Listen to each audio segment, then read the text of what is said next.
The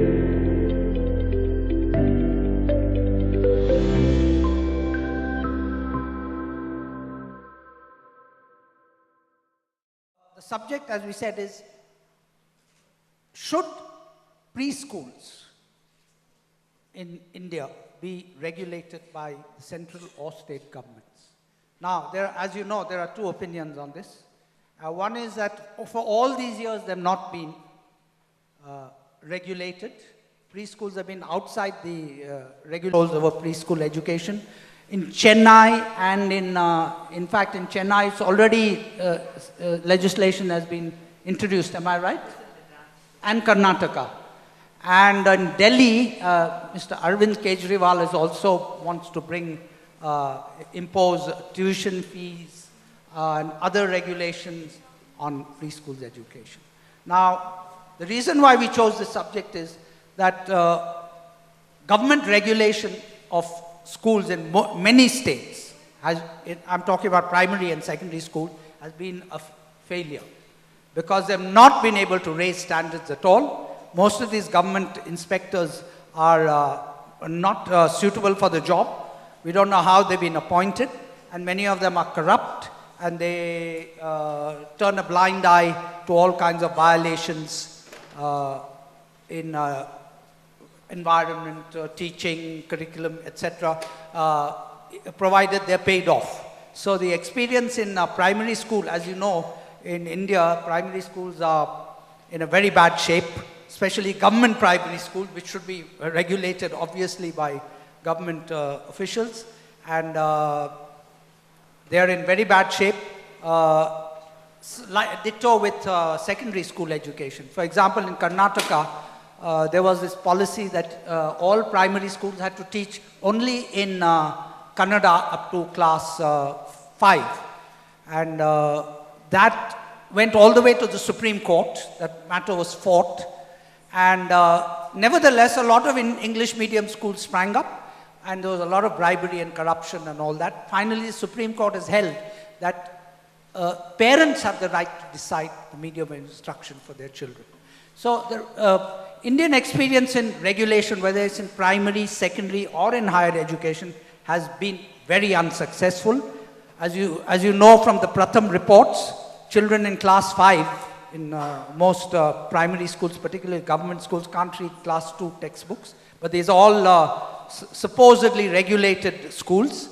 And in secondary school, and about 53% of children drop out of primary education because it's just totally unsatisfactory. Even in higher education, none of our universities, which are essentially government dominated, are in the top 200 lists of QS or THE. So government regulation in India in education has been a failure. I mean, not to be blunt, it's been a disaster. So now, according to me, the only flourishing section doing well in Indian education is preschool education. So should the heavy hand of government be imposed upon preschool education? Or should preschool education be self-regulated is the subject matter of our discussion here. So some preliminary remarks. Swati?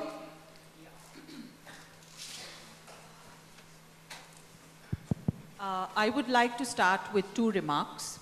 One is when I heard about the regulations, I felt early childhood till now was relegated to the back of the education stream, and now they want to regulate it.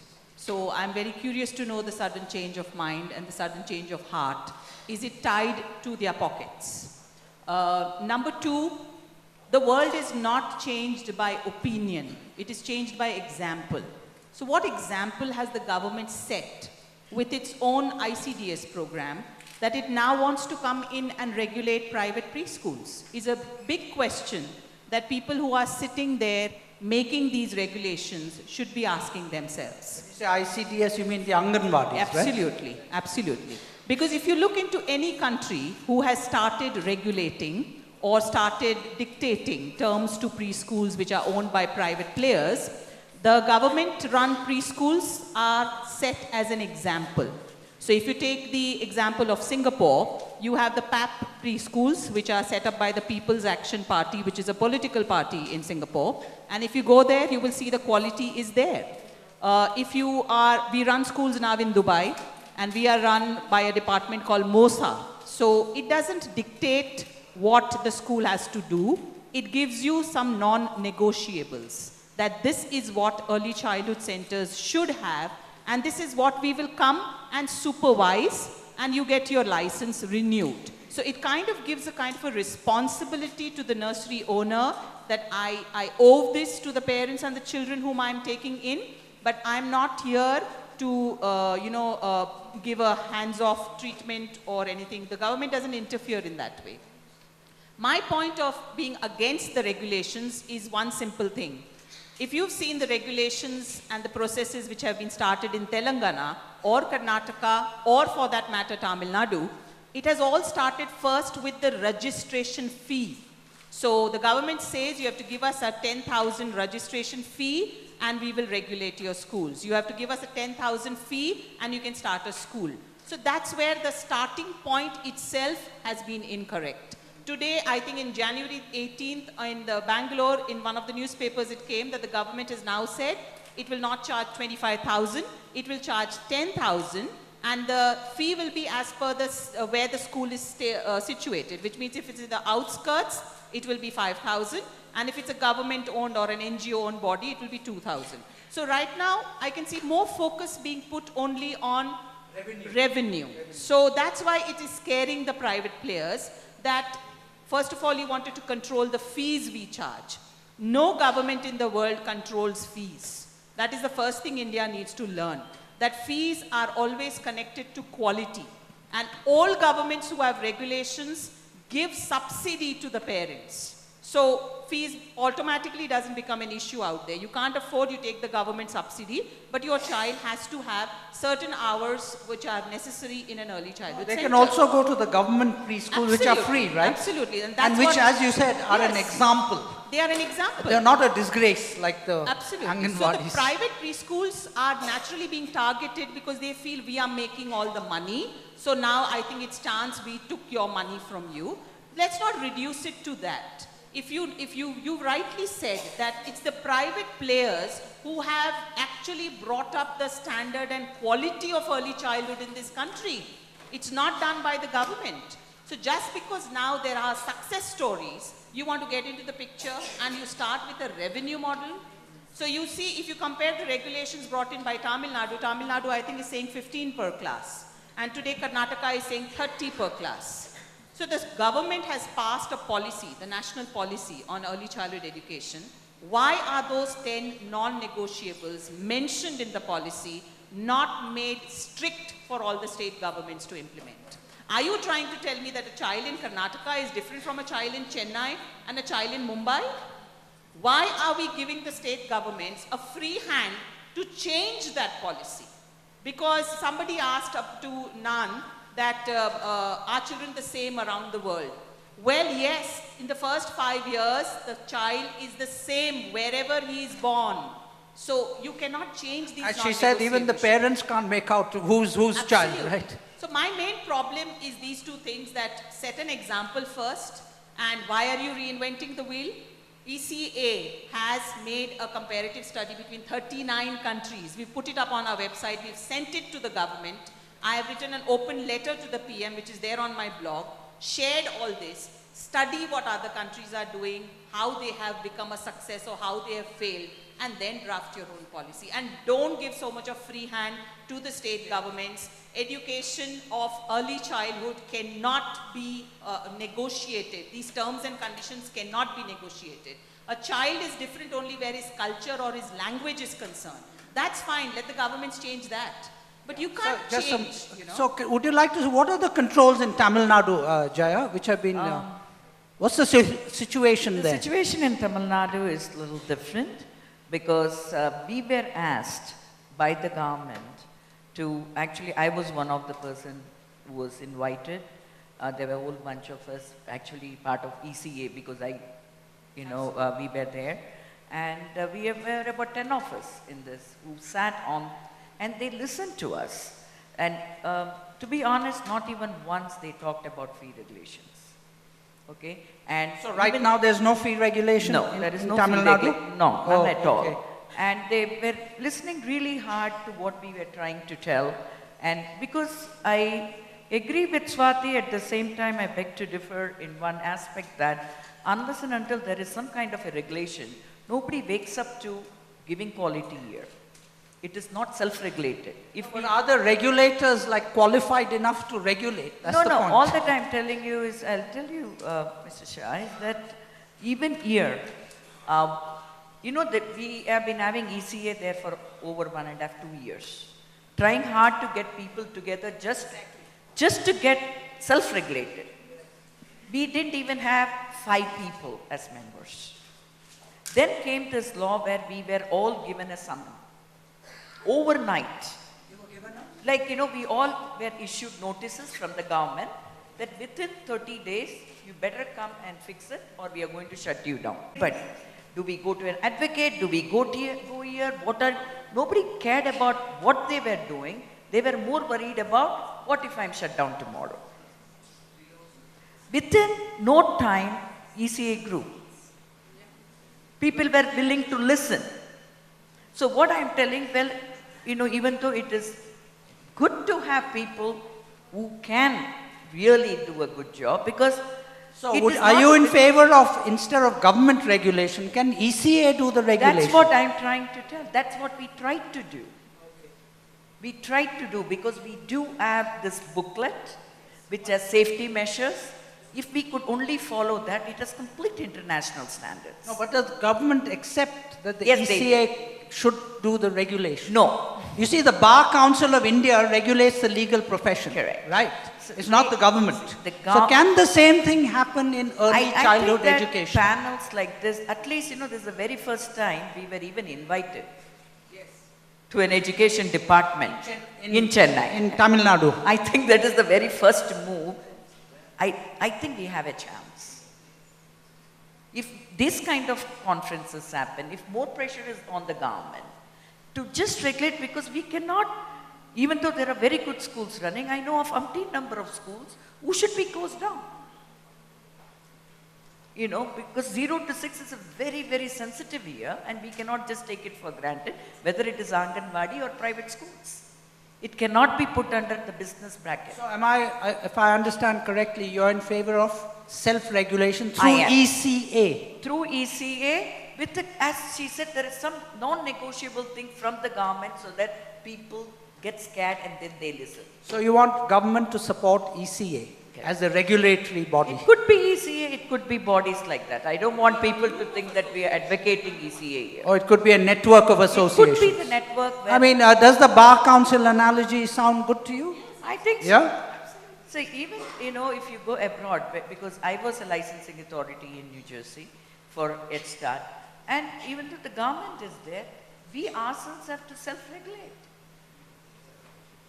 They come and check whether you're doing it or not. Yeah. Dr. Padmini, you have any remarks to make on this? Are you in said- favor of regulation, government regulation or I not? am in favor, but with some kind of caveats and basically, if you look at the scenario today, I beg to differ from you, saying you said it is flourishing, the early childhood education. I mean, I'm speaking relatively compared to primary and, you I'd know. rather say, agree with her saying that a number of these such centers are really damaging the child. They are so bad and they are so far from the spirit of education and development of the child that it is better not to send the child. Unfortunately, parents feel, and quite rightly so, that they want this and they send even to these unlicensed. Anybody can start early child center. There's no barrier. They can start it in the backyard of their broken down home. Nobody can ask them.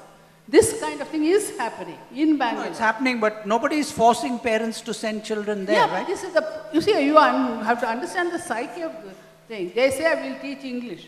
The moment they say they will teach English, then the poor person feels, and you know what people say? If my child doesn't learn English, how can she become like you? So for them, this has become the main thing. they don't understand all the nuances. We haven't educated our parents, and the poor and even the middle class are just sending them to That's why, because they've come through the same education system, right? So maybe I could just mention this, that I think the other option that Jaya mentioned is that self-regulation. Now, even self-regulation by a network is perhaps it would still become a concern of a vested interest. I use vested in a very loose sense, not really critically.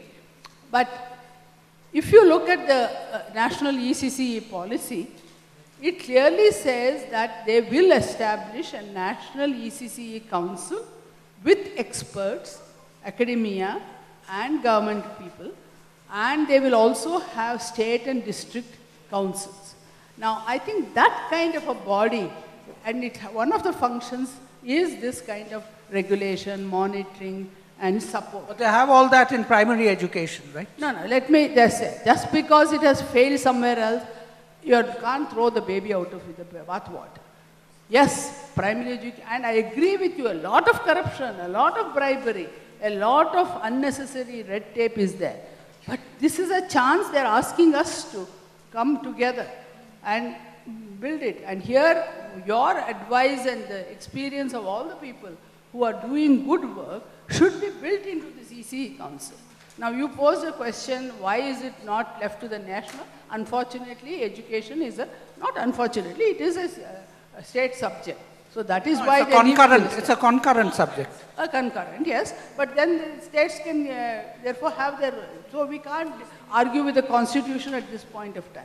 So let us leave that question alone. The states have a right. Now, if Tamil Nadu has taken the first step, which is very good, that they invited groups which are knowledgeable and interested to come and talk to them, I mean, it will not be from day one, everything won't be perfect. My point is, I have seen such horrible things being done in schools, preschools, where even the better, so-called better ones, I'm not talking of only the money. But you've also seen horrible things in primary education. Definitely. And in also secondary in ICDS. education. And also in ICDS. I mean, everywhere. Generally in India, you are quite right, education, preschool education. And also along with preschool education, let us remember the child under 6 needs not just education, but also all the other aspects, health, nutrition, care and protection. Recently we have been in such a spate of abuse. Completely failed in the Anganwadis. Everywhere, right? Everywhere. I'm sorry, private schools have a lot of abuse cases coming up.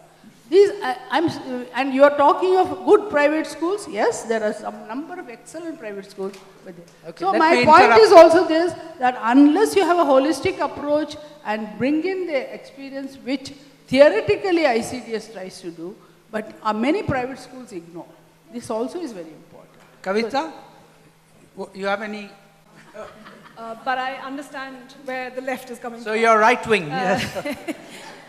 I think it's about saying that what is it that we really want, and I think what you said about the lack of self-regulation is really important. I think it's linked with, and for me, everything finally links with pedagogy. So on the one hand, we as preschools want to promote collaboration, but we don't collaborate with each other at all. And that leads us to become sort of islands or individual sort of schools.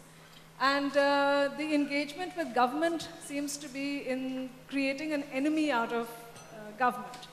Now, the thing is that if you look at why do we have government in the first place, why does a country have a government, is because the only person who would, and the only body that would really look at everybody's interest can be only the government. It will not be anybody else. And so if you have that space available to us, if we engage with it in the way that you're saying that we should, and although I agree with you that that hasn't happened for a long time, but I see hope. I've been on the National Resource Group for the National Center of School Leadership in NUPA, which has been set up just recently, 2 years ago. That's the National University for Education Planning. That's the National University for Education Planning and Administration. And we've actually developed together with a lot of other people, civil society, as well as people from within government, including state involvement, And they've set up standards for leadership. The same NUPA has also brought out school standards very recently, just a month back it was released. So if you sort of look at the trend currently, it seems to be that everybody is beginning to identify what good looks like. And they're not using just a civil servant to do that, what good looks like in education. Yeah, but don't you think that's a bit late in the day? It's now 68 years since independence, you know. I go to a lot of seminars where people say it's about to start happening. But why hasn't it happened all these years? But And can you trust people who haven't done it for 68 years? You're saying, now you'll do it. I The think only that's a bit... reason why I would trust it is because people like Jaya and Dr. Padmini and I and everyone is getting involved with government and saying that we would like to be a part of what's happening. I think all of you should get involved with government and say we need to influence what's happening. I think it's really important because like we've just identified, Dr. Padmini's identified, the amount of malpractice probably is way more than good practice. And In preschool education, In preschool you know. education. So we've seen, and I'm sure that all of us have seen, actually all of you sitting here have The probably... major malpractice, Kavita, is happening in the Anganwadis. You know that. Because firstly, the root of all the malpractice is that the provision made by the central government or the state governments for the Anganwadi is pathetic. I think we calculated it comes to some, per Anganwadi, it comes to only some 50,000 rupees. And 90% of that goes as salary to the government, the teacher, Yeah. the single person. So, So I Excuse me, agree, can I just 1 second just to this point? It is not just the budget that matters. For a long time, some of the most, even today, one of the best examples is mobile crashes, which doesn't use a lot of money. You have heard of that. And it has wonderful result. And No, I know mobile crashes it's very not well. just money. It is I'm not standing up for ICDS saying it's wonderful. It can be in some places. in your opinion, speaking as a whole, are private preschools better than Anganwadis or not? Not necessarily. No, no. We don't have Look, quantification. Not necessarily, but I'm saying, what's your impression? No, the quantification. I think they are doing as much damage as the bad Anganwadis are doing, the bad one. How many of these and how many of those? You have to look are on the whole, no?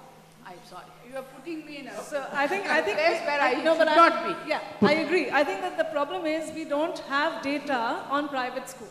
We really don't have data. I think you're luckily able to talk about ICDS because you have the data, right? I don't know how much data anybody has in this room about what's actually happening in Swati, you have some data? First of all, Kavita has proved it right that the person who criticizes is always excluded. Because if you notice, she excluded me completely, saying all the people on the right and not on the left. But Kavita, I am not against the government. I am very pertinently stating out here that they need to clean their house first before they open themselves up to the private market.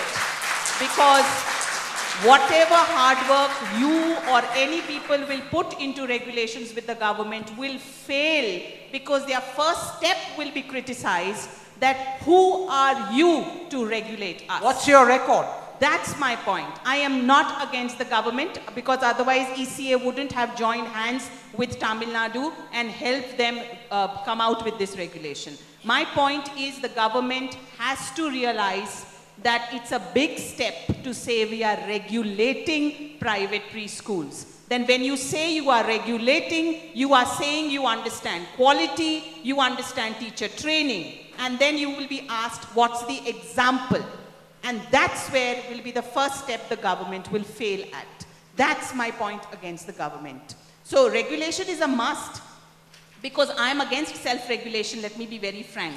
Let's look at self-regulation happening in safety in the preschools right now. We think the CCTV is guarding our children. So we've put CCTVs, but we are not bothered about bringing the safety regulations. And where self-regulations is concerned, I have a question to this audience. No, Swati, when by self-regulation, I don't mean each school regulates Yes, itself. exactly. I mean they should yeah. be There should be regulated by an association. Yes. Because somewhere the preschool community has lost its conscience. They have forgotten that they are dealing with the young minds. And that's what needs to be revived.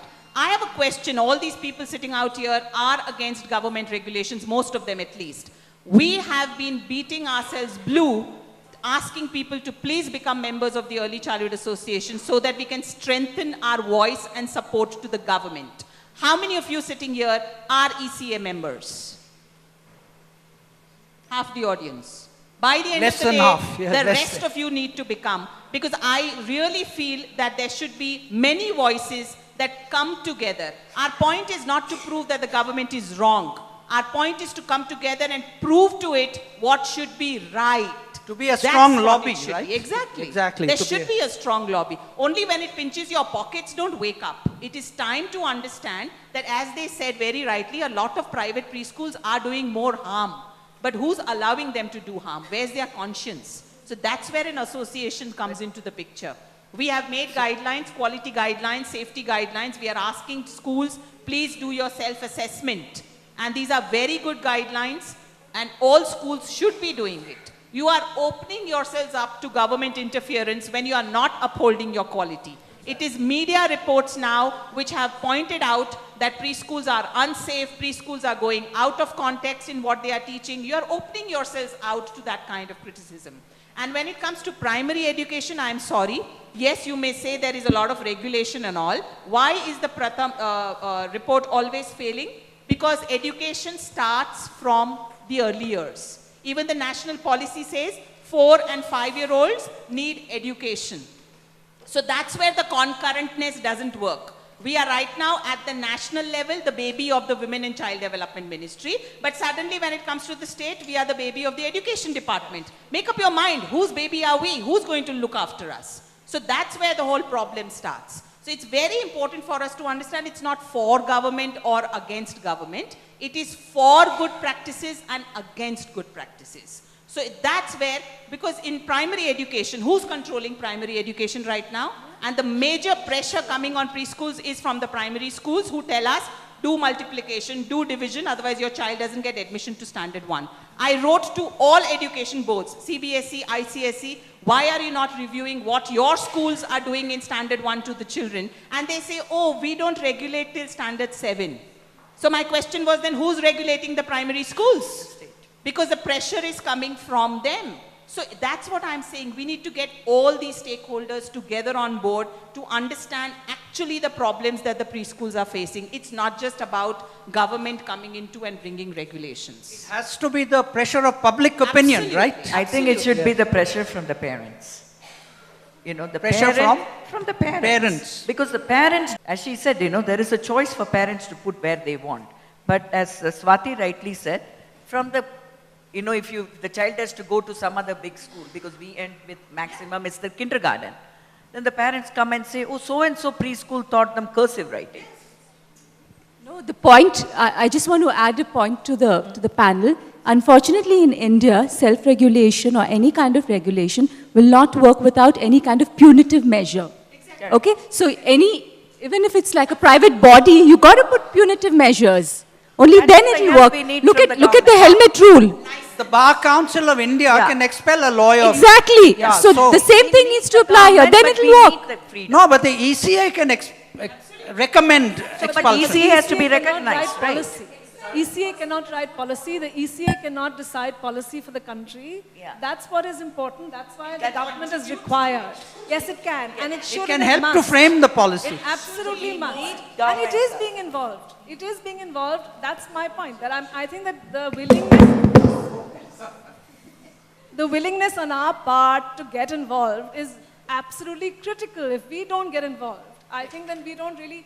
I think there's Are you sure they want us to be involved? You Yes. know, when the Can I speak national... to that? One second, madam. Definitely. Let me just give you an example. When the national education policy, this time, the new one that's coming up in next year, I'm told, by the central government, they asked us all to please give your recommendation on our website in 500 characters. What kind of recommendation? 500 characters, not even 5 sentences. What kind of recommendation can you give? That is just the style of the new government. It wasn't there before. I will policy. They did ask for collaboration, and we did. In fact, Alliance for the Right to ECCD was born because we give a comment. Our comments were taken. In fact, many of those sentences and paragraphs were given by us, our group. It was open to everybody. For NECC you're talking about, for the Pardon? National Early Childhood Education. Yes, ECCE policy. It was taken. Even today, our group is in constant touch with them, and it is welcomed from others also to come and give comments and give suggestions. So I think we have a good chance with this group. I am not saying that the education policy is a model or it has the process is the model. Let us make the ECCA policy a model. It is not either the government or the ECA which has the sole right to do this. I think they have left the door open through the ECCA council. That's a good Let question. them work. So, but then why do state governments have to rework the policy? Implement the national policy. So I think it's called contextualizing. It's not reworking. No, but it's there is, contextualizing. no, but Kavita, it is harming children. Look at Tamil Nadu, 15 per class. Karnataka saying 30 per class. Whereas it's a non-negotiable in the policy, in the national policy. So you will need to identify that if not 30 or 15 square meters, how many square meters of area per child? Otherwise, you are going to be having 15 children put into a 150 square feet classroom. Then what will you do? So it's very important. If you read the national policy, it says how many square meters per child. In spite of all of that, Swati, to be honest, when we say that it is the government policy, how many people who are actually running play school, preschool, are looking at the, guideline from actually wanting to meet it, or how many of them are looking at it to evade from it? To beat it. Okay, this is there, how do I get out of it? They are not interested, how am I going to make it better? Absolutely. So the first thing is that, okay, the law is made, let me look at it. Let me find Find the ways around how it. to go around it. Like one devil is in person the details. That's a generalization. no, it But is that there. seems to be the typical response. It is, I'm telling of you, the private even in, sector when we for were, everything. No, I don't think it's only the private sector, because if you No, look I'm at some not of talking about the private sector, I I'm think it's an talking Indian mentality that we want to find the easiest way out, and that's what needs to change. and I now. think that we have a very short memory. Okay, whatever we talk today, by end of the day, whether it goes in Twitter or in Facebook or anywhere else, tomorrow nobody will remember. No, I feel the problem with become this an community. education world anyway. No, Yeah, it is. oh, No, I after think that the it is problem stop. with this Every year we community discuss is this. that we have a lot of associations, but each association wants to work in silos. And my humble request to all associations here, and we have a lot of head of associations out here, even on the panel, is please join together, join hands, and then we'll be heard. Otherwise, one voice is being heard, two are not being heard, and we think we are doing a great job. Let's leave our egos aside. It's not about who gets the credit at the end of the day. We have to show ourselves in solidarity, and all associations should appeal and write these recommendations to the government together. Because I think the government is confused. It's getting 10 recommendations from 10 associations. So I think we need to put a stop to that. I think we should first, whenever we are keeping on talking government, we need to say that government is by us. Exactly. So let us change that. Get man. us involved. Get us involved. Sometimes, it is baby step. We are not going to probably reap the fruit. But 10 years from now, maybe we will have an answer. But we need to start. We cannot keep telling they are not listening, 68 years, what happened? Let's start. So Carol Dweck says it's not yet. She doesn't say it's never going to happen, nor should we label anybody. But it's really important. And I didn't ignore you. I said I understand your concerns. Yeah. No, What no, is I think, important no. is understanding each other is Kavita, really, really necessary. No, Kavita, one important thing is, you have to look at what is the experience of the past. You see, if you say now, these people have failed to improve it, Indian education, whether it's primary, secondary, government, they have 1.2 million schools in government. Have you met anybody in a middle class who wants their children in government schools? Have you met anybody in your life? Yes. So, I mean, while I also have met a lot of people who run the country from Kendra Vidyalayas, from all of the... Kendra Vidyalayas are not really government schools. They have 10 times the budget of an ordinary government school. Yes, but they do belong to There's the a special provision in the union budget for Kendriya Vidyalayas. I That agree. is what we have been demanding, that all schools should have that kind of budget. Exactly. Yes, but sir, we come to the root of the question. Why are you spending only 3.5% of your GDP on education? We are writing that till we are blue in the face in education world. We've not received a single letter of support. So you need the support, and then that will begin to get heard. That's what I'm hearing, right? Sorry? So once education world gets the support from the whole community, and that's all From of us. parents So themselves, the day we yes. stop saying them for government, and the day we start saying we have failed our generation. We have failed Absolutely. to make this into an inclusive space. We are failing the children. So in that case, we need to do something. And I think that's what I like about Maya Angelou, because I wrote this Okay, down. so shall we now have you time, some questions from the floor? This is a heated discussion, and please. Yes, here, madam, right in front. Please Very stand good morning. Yeah, a very good morning to all of you. A very inspiring conversation. Very difficult to say whether for or against the statement, really speaking, because each of you, I was listening to Ms. Swati, and I would 99% agree from where she's coming. Having said that, and being an early years educator in India for a long time, I also genuinely believe, and having worked in the UK, when they have bodies like Ofsted, which regularize and standardize education, whether it's early years, whether it's primary years, secondary years, why can't we have something like that? And I think it would be really wonderful if ECA can create a council or a body, keeping privatized institutions and the solidarity of the pedagogy that we offer, really speaking. It has to be a synergy and a collaboration of the two, which can be then proposed to the government. And I'm sure the government, the way it is going today, is very well aware of where education is heading. And it all begins in the early years, which I genuinely believe. So to propose and say whether it's for or against, as of now, with the conversation that's going, it's very, very You are difficult, sure really. that the government knows where it's heading in education? That's what you No, said? I'm saying we are here, people such as us and the panelists who are sitting here, and that's exactly what we are discussing. That's where we want to go. Whether the government agrees, whether they take it forward.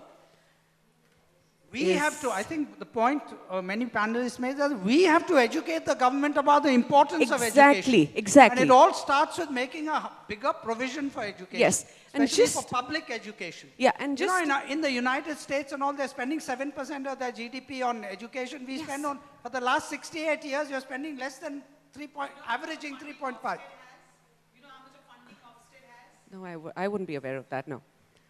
And also, just to take on a couple of very important aspects that you all shared, you made a mention, Swati, saying that private schools, we charge a very high fee, and there's a reason. Are the parents today aware why do we charge that fee?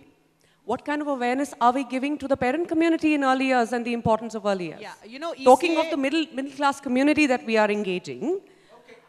Yes. You know, ECA wrote to all private players, educating parents about how to choose a good preschool. How many of the private players do you think replied to us or even agreed? ECA was ready to put in 50% of the money of the advertisements. How many of the private players here today are willing to commit that if we release such ads as an association in topmost newspapers across the country, you will help contribute to those advertisements? I hope there are people who are taking down their names. Yes, two name, two people. Because parent education will not start like that. It will have to be done on a massive scale, because just doing each school doing its own bit, you are giving your version of it, you know. So that is where we need help. We need support from all of you. No, you have to have unity or there's no strength. I mean, that's the first thing we learned in school, right? So you have to be united. You have to be a strong pressure group. Yeah, good morning to all of you. Yes, I'm Usha Mohan. We are well informed and market will self-regulate. But I just want to bring a point that we just paid 35,000 rupees to register our school. And I hope there's a government body here whom I can talk to, because all of us are from private institutions. And No, we invited a lot of government people to come on these panels. yes, They never come. they never They're turn not up. interested at all. Absolutely. So when we just paid that and we said we want to get it regulated, whatever the situation was, and they said that again they will charge 25,000 more if they come to inspect the school earlier, and if they come little later, I mean they won't charge probably. So we just avoided the entire thing. I said, okay, you can come at your own convenience and own time to inspect our school. But right now I feel that accreditation, what we have going through with ECA, that is Early Child Association, it's helping us more than this government institution. Thank you. So I feel that, Ms. Swati, you need to highlight that. And that's what I'm trying to pick. In fact, every year, even we've been saying, and education world has also been saying, please support the ECA. Absolutely. Or form a body which represents. Mr. Thakur, ECA is because of education world. Because it's the people here. They're trying to come and tell us that these are your safe zones, unsafe zones, and These are stuff some like of the that. schools who've done their quality check with ECA. Yes. And we've sent them the report and recommendations, and they are working on it. Yes, we are working on it. This is what the self-regulation I'm talking about. Thanks, Kavita. Thanks, Dr. Padmini.